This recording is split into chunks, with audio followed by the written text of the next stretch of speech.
You want to play rock, paper, scissors. I think they want to play rock, paper, scissors to figure out who will get married first. Okay? Best of three, come on. Okay. My God. Wait, rock, paper, scissors, shoot. No Okay? pressure, no pressure. Rock, paper, scissors, shoot. Huh? Okay. Rock, paper, scissors, shoot. Rock, paper, Even. scissors, shoot. Even. Yeah? Shoot. One. So you will get married. One more. Best of three. One more day. Who reaches 3 first? No. Whoever reaches 3 will get married first. Oh. Okay, so you are one already. Okay, that's good. Okay. Rock, paper, scissors, shoot. Did you guys plan this out? Yeah. Actually, Okay, first. Like Okay, match okay, fixing here. Okay. rock, paper, scissors, shoot. Rock, paper, scissors, shoot. Now you know why he's been asking all this. I actually don't mind getting married. Oh, But I wow. changed my mind like Finally a confession. Anyways, so, well, do not decide whether you want to get married Like this that. year or next year like this. That's what God's will. How not to find God's will. Yeah, don't throw the fleece and try finding God's will. Okay, anyways, so we are back into the podcast, So's podcast on preparing for marriage, and I think it was a good discussion till now, and we enjoyed it. Quite fun. We have one last topic, and in fact, there are a lot of topics to discuss. Yeah. Maybe we'll do it in future. Who knows? If God comes, then we don't have to do it. So that's good. Yeah. So we're going to talk about boundaries, right? Premarital boundaries during the phase of marriage, especially once you find your spouse, and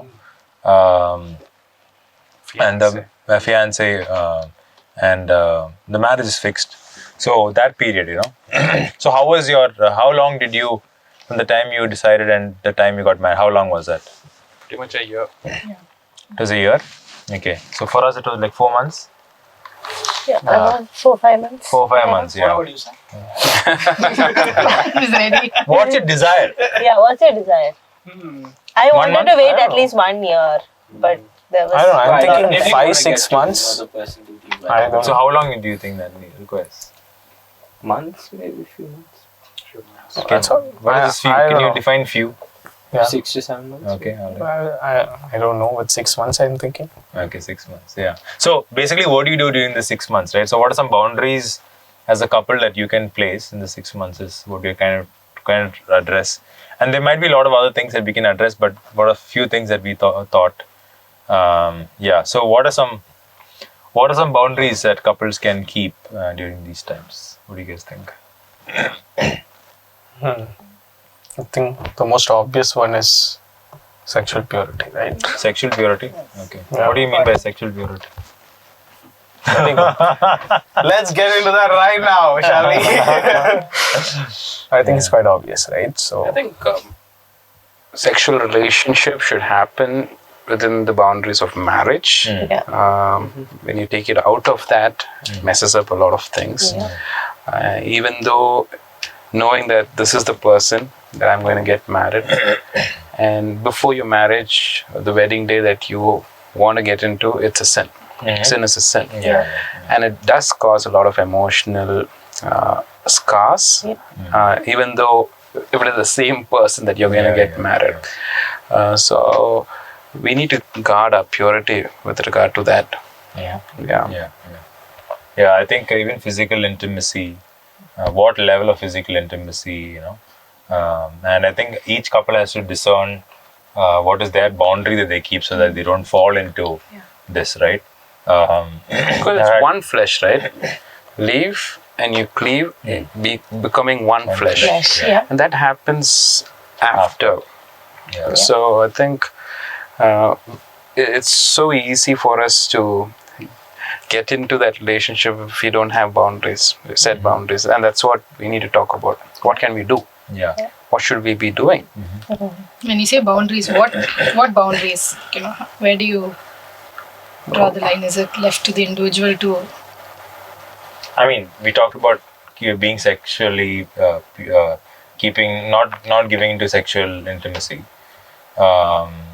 I think if you're talking about purity, the sexual purity part, I think each individual knows with what is their limit, right?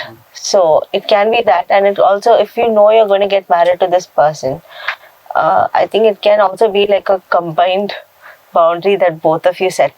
So then you know, like once you reach this, like it is not a safe zone, because it's not like we are planning and coming and like sin is right at our door, right? It'll just hit when you're most vulnerable, and you don't want to be in that position. So I remember one of the things that we had after we got married is we have a lot of youth come home.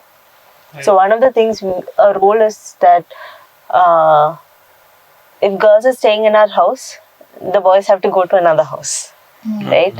Even though we are there, at night you go to sleep, you don't know if the kids are going to talk. And we even kept like timeline for within this time, go to bed.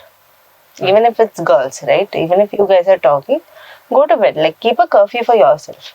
So you can do that even with your fiance. Let's not like keep time limits, or don't be alone in weird places, and especially in the night, right? Yeah, staying up late with just both of you, and you don't want to place yourself in situations where it can get compromised. So are we like saying that even after you get like engaged, and if that person is your fiance, even then you should avoid like late night conversations or something like that? Is that what? Conversation on the I don't know phone, about conversation. I think I don't think meeting and spending Physical, time. yeah. Being in the same Place. room, same house, alone is not safe. I mean, if you're, I think some don't get to meet That's true. the fiance, they are probably in different cities, and or, they only can talk over the phone. But if you're in the same city, or even if you're not, the other person, your fiance, is coming to meet you, I think one thing that the year that he said, between the time he made the decision, for the most of it he was out of the country, but before he left, he came to see me after we had made the decision, and we met at a public place. We met at a coffee shop. So it's not the danger of you wouldn't fall into it, and then I remember we also met once at a mentor's house. So the mentor was also there. So so I think not meeting alone, or even if it's just the two of you, meeting in a place where you would be sure not to cross boundaries. But what if you've already set boundaries for yourself, and some small acts like holding hands or hugs, are they like wrong, or is it based on personal? I think there are trigger points. You will never know what triggers the other person. I think it is best to reserve all the physical kind of intimacy, like even small gestures after marriage. If you're not like, it's better to avoid it. That's what. It's not wrong. It's not wrong. It's not. I should say that it's not wrong. It's not a sin. It's not a sin, especially especially in the sense that you're going to get married. You're moving towards marriage. It's not wrong as such, But I think each couple should know what boundary and talk about it. I think that's more important. Like again, one size doesn't fit all, right? So I think like it depends from people to people, right? Like for example, a couple where the girl has been in a very traditional, extremely traditional home, and the guy has been in a very open home. The dynamics is different, right? So you need to talk about those kind of things, right? You realize what is your boundary by talking about it, and then you can fix as a couple what are some boundaries that I want to set, right? You don't want to jump the gun. So so I won't say it is wrong. That's probably wrong to say that, right? So I think that's safe to say that, but anything else that is No, there was this part about talks, right, between people. Is it okay to get attached to the person at an emotional level? Right? Is it? I think there also we should be a little careful, because at least I can speak for women, right? Our psychology works that way, where women get emotionally attached faster than the men, and so our feeling of love starts only when our emotions are in play. So we have to be careful, because what if down the line, after a couple of conversations, you realize this is not the person and you want to call off the wedding. You don't want to be in a place where you're so emotionally attached that you're going to find it difficult to get out of it. So I think there also you can put some boundaries. It's a little difficult and tricky, but I think it'll be, don't cross your limits, and like we can think, and that's how Satan also kind of works, right? He puts one small thought and then we can build on it. So one thing that I often talk to my girls is see if it is true, if it's trustworthy. We have the verse, right, that says captivate your thoughts and bring it under the Lord, and see if what you're thinking and how your thoughts are flowing is true, or if it's just like fictional or like not facts. So is it true? Is it honoring God? Is it trustworthy? And then that can be your gauging moment to see if how your emotions are acting. I think that's something that I have applied to my own life, and I keep telling my girls also to see how your thoughts are going. Just because this happened doesn't mean that I can think 100 things, and like usually this is among the conversations in marriages that happen. Girls, you bring a boy and you kind of know this is the person. We already, like, marriage is over, house is built, we are already settled.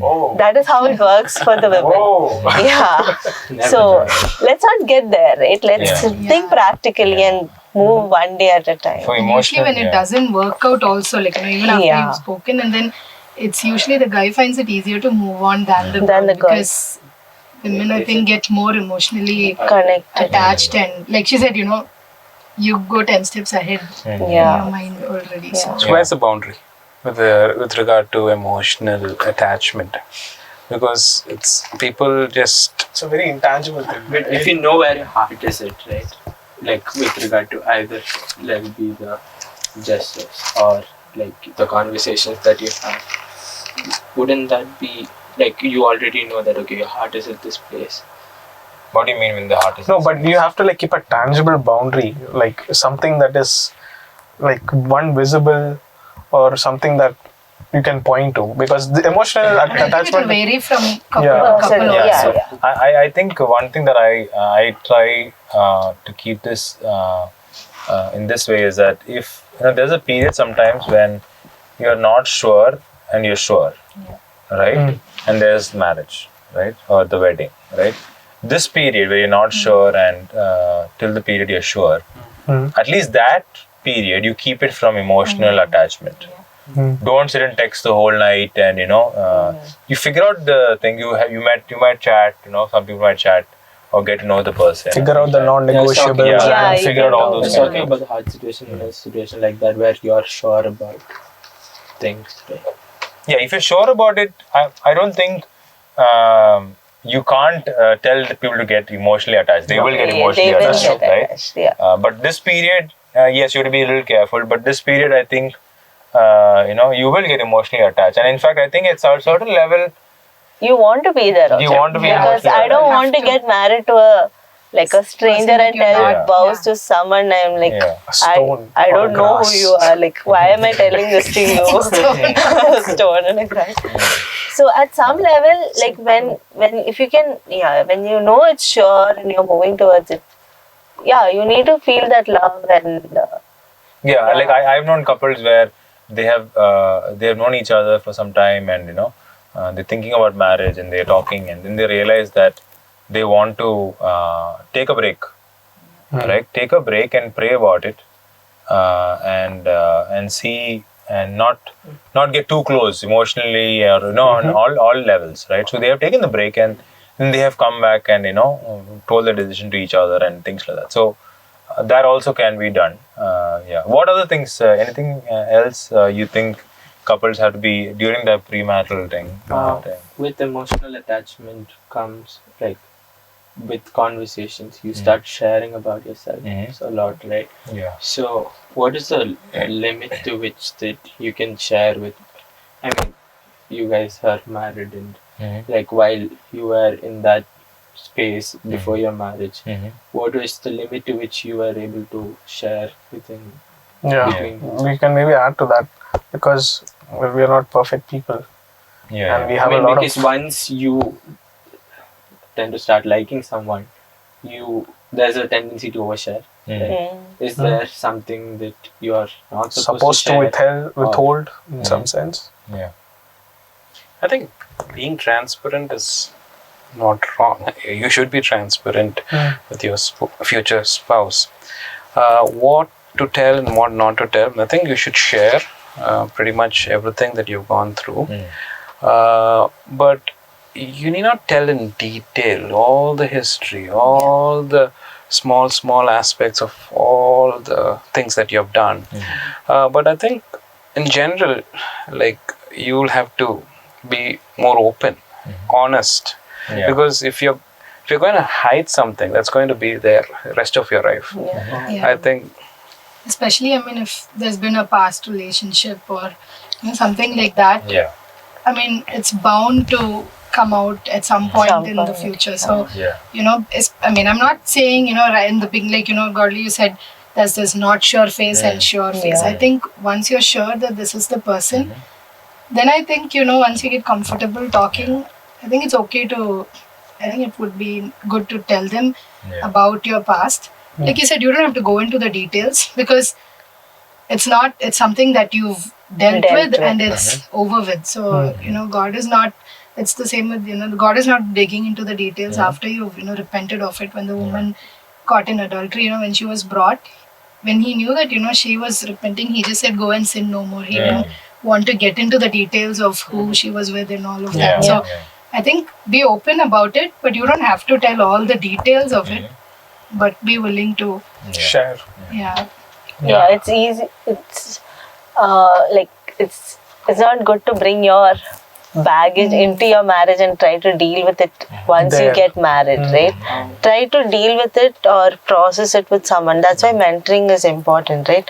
Like if you can talk it through and like get out all the baggages that you think you will figure out when you get married. Do it before your marriage. And then there will be some scars, some wounds that will come that you both will have to like depend on the Lord and like, get over it. Like God will give you the grace to work it through. I know someone where the girl had gone through sexual abuse as a child. So, that was a big fear in her mind when it came to marriage, how will that be?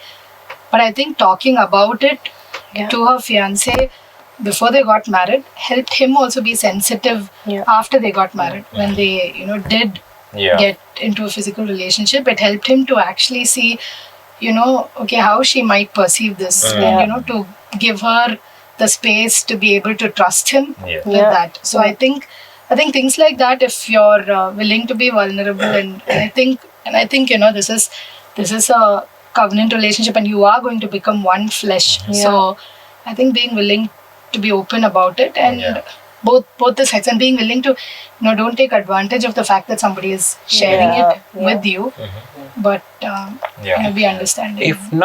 if not sharing everything, there will be serious trust issues later, and then to work on all those spillovers because of what you have not done. And it's a lot of work. For a lot of times of premarital, in fact, towards the close of the sessions, like after a couple of sessions, we encourage the couple to share to each other what is the deepest, darkest secrets, right? And I think once before we got married, so I told Becky, you know what, I want to tell you something, right? I prepared her, like, I'm going to tell you something, about my life, some things about my life, and I want you to know this before we get married. And one day we shared, like, and she also shared some things. And I've had a lot of couples after they shared, they were like really shocked, right? And also to come with a heart of forgiveness, right? The person is coming to share something, and you come with a heart of forgiveness and saying, you know what, okay, this is what you've done.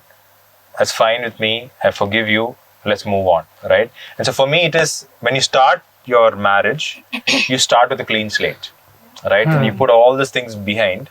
It might creep in, right? There might be, like you said, some things might, overlap, and you deal with it still, but at least you know about it. So I would say share everything possible. Don't go into the details. So that's the boundary. Right? Yeah. Don't go into too much of the details, and share everything possible before your marriage, and prepare yourself to forgive each other. And if the person is still dealing with that, then you need to figure out how to deal with it. Right? I've had couples where they share about this, and they say, you know what, I'm still talking to this person, my ex. I'm still talking to my ex. And then it was a red flag. Then we said, okay, we need to deal with this, right? Or one other person, I remember one person said, I'm still talking to my friend who's a guy. The girl is saying that I'm talking to my friend who's a guy who's a good friend of mine. And I'm sharing to him more than my current fiance, right? So then I said, you know what, you need to stop this, right? Or if they're struggling with any particular sin or thing. So at least an attempt to work on it, right? Or something that has to be stopped. So it also helps in that phase, So to share that completely, because there's a notion that people say that, you don't have to share. It's a past, no? Don't share, right? But I every time feel that, you go. And that also is a way of building trust, to show vulnerability, to show that who I am, and to say that, okay, you know everything that I've done, right? But don't share it in the beginning phase of your courtship or, at that time. Share it towards the, to the end of it, right? When it's closer to marriage, or a couple of weeks or months, as you're getting comfortable to each other. That's not the first thing you might even say.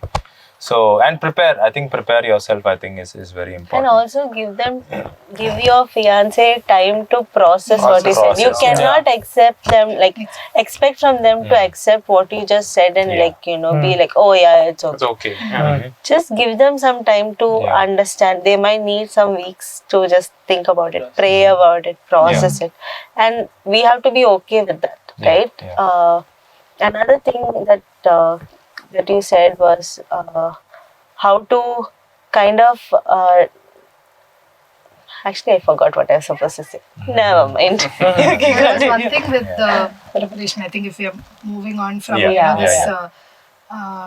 baggage is emotional and physical intimacy. I think another thing during the courtship can also be, planning.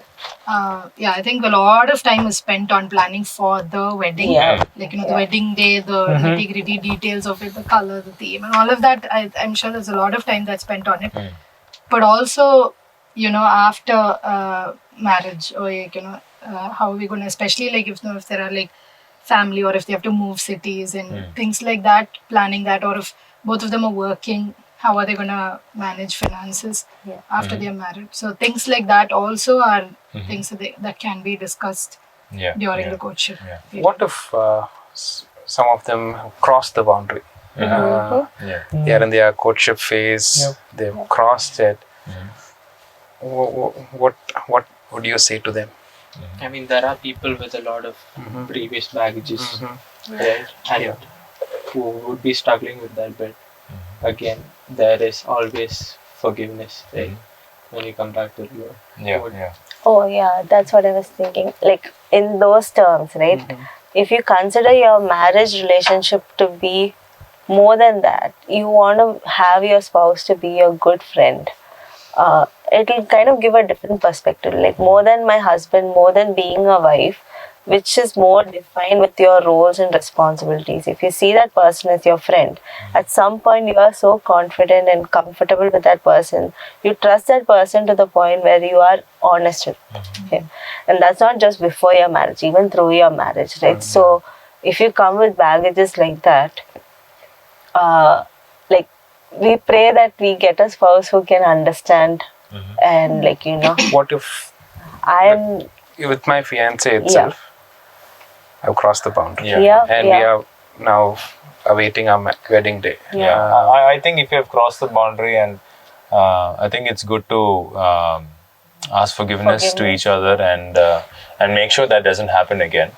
And just because we cross the boundary now, let's just continue. Like, let's not do that, because there are couples who have become pregnant even before marriage, right? So we should be very careful with those kind of things, right? So I think, and also even there are people who have, like he said, there are people who have had baggages in the past, relationships in the past, and things like that. And I just want to assure each one, right? There is forgiveness every time in Christ, and to come back to Christ, and that's the gospel, right? And Jesus Christ came and died and rose again to save people from their sins, and in our deepest, darkest secrets, He came to save us, right?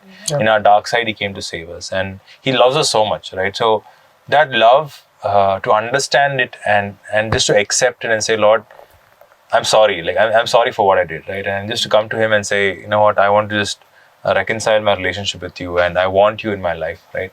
And Christ is every time there, available for each one of us. And if there's anyone listening to us and who does not know Christ, believe in Him, know that there is forgiveness in Him, and He loved you so much that Jesus Christ came to die for each one of us.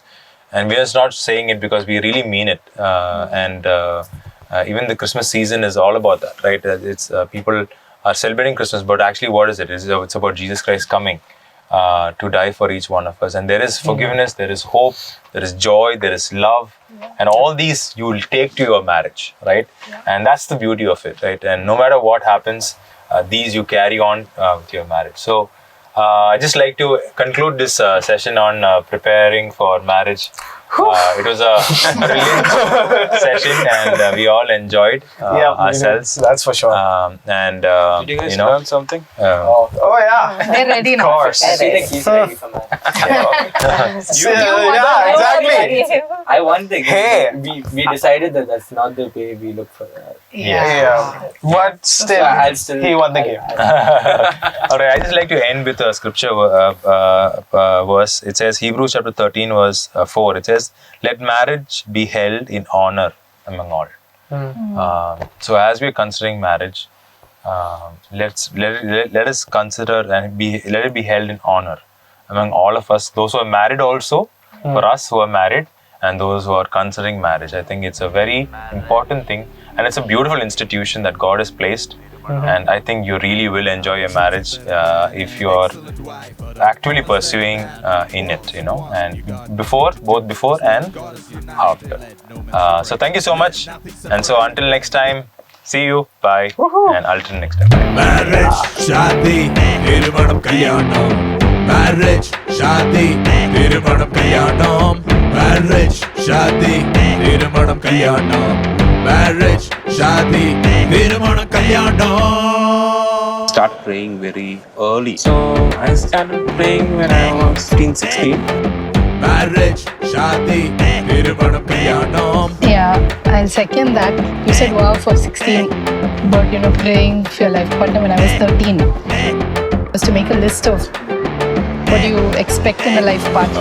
Marriage, shadi, thirumanam kalyanam. To make a list of negotiables and non-negotiables. I think I read a lot of books.